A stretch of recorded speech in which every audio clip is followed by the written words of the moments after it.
Hey guys. So we are in the middle of an IVF cycle right now. We started meds about You didn't start I did not anything. start any meds. I stopped having alcohol because that's a good thing to do medication before a cycle. Sorry, this wasn't about me, was it? I started medication 2 weeks ago. So now we have all of these really fun forms that we have to fill out for the clinic that we wanted to just talk about. You know, you just never know all the decisions that you have to make going to an IVF cycle. It's crazy the amount of paperwork. It's like decision fatigue. Yeah. So like this first form. Agreement for disposition and storage of in vitro pre-implantation embryos.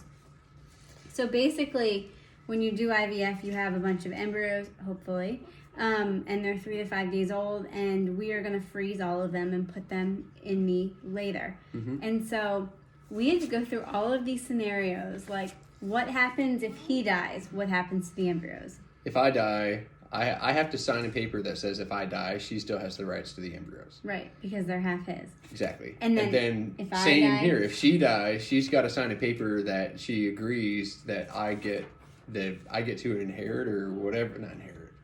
Whatever the word is. But what would you do with the embryos? Would you put them in your next wife's uterus?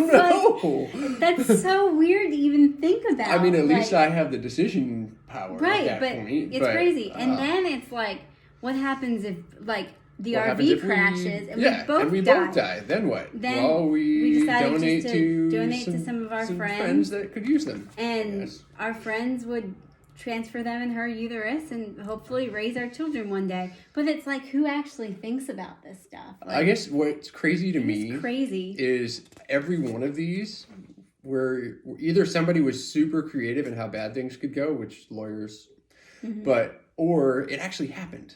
Yeah. And my guess is that all of these have actually happened at one point in time. And that's not something you would ever think about. No, and it's like, what if we get divorced? Who gets the embryos? Like, if we don't pay our storage fee, what happens to the embryos? Do they get donated to science? Like, they will only store them for 10 years, so we can only do them for 10 years, which I don't know that I want to be having babies at 44 anyway. No. But then we have to go get it notarized. Yes. Let me tell you that notaries aren't open right now during COVID, so luckily we found someone from our church that would notarize for us. But that was just the first 14 pages of about 100 pages. And the other thing that's crazy about it is I remember one time we went in there and they had to ID me because apparently women have gone in there and had an IVF baby with their boyfriend on their husband's insurance.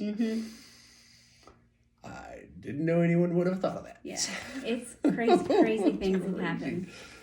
So then the Zika virus. Thing is the Zika virus, which I didn't know. I guess because we're so in COVID right now.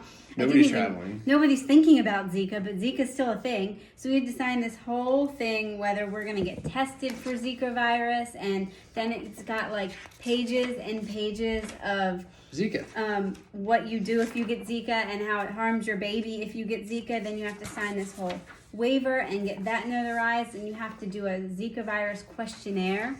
So that was all the Zika paperwork. Symptoms of Zika. And then you have to do a consent for anesthesia. Again, that's normal. But then you get this 22-page doozy. And this is the whole IVF process, risk, and consent. And it basically is like 20 pages of telling you, Here, we got to show the pictures. This is what IVF is, and these are all the things that can go wrong. All the side effects of the medication. And then there's pictures, there's illustrations of a uterus. What that looks like. Our friends asked us if it was hers. Here's more uterus. No, and it's then an illustration. Recommendations on how many embryos to transfer, additional age-based risk factors. Yeah, additional treatments. It basically is asking you if you actually know what IVF is and what you're about to do. Assisted hatching, cryopreservation of the eggs, it's got genetic testing, and then it warns you other risk factors associated with the IVF process. Ovarian hyperstimulation syndrome, I've had that.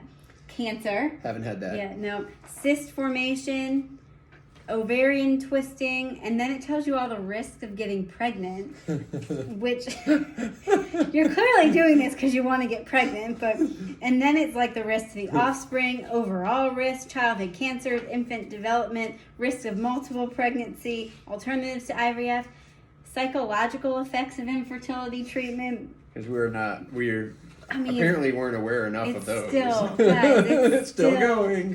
And then we had to get all of this notarized. So there's a lot of paperwork. It's a lot to think about, a lot of decisions that you just wouldn't normally have to make if you were just having sex to get pregnant. Yeah. It's a lot of weird, it's a tough enough decision to figure out how to go, what IVF steps you're going to take and when you're going to do it.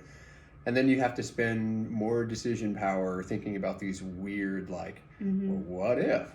I don't know. Never had a thought of getting a divorce or what I would do if you died.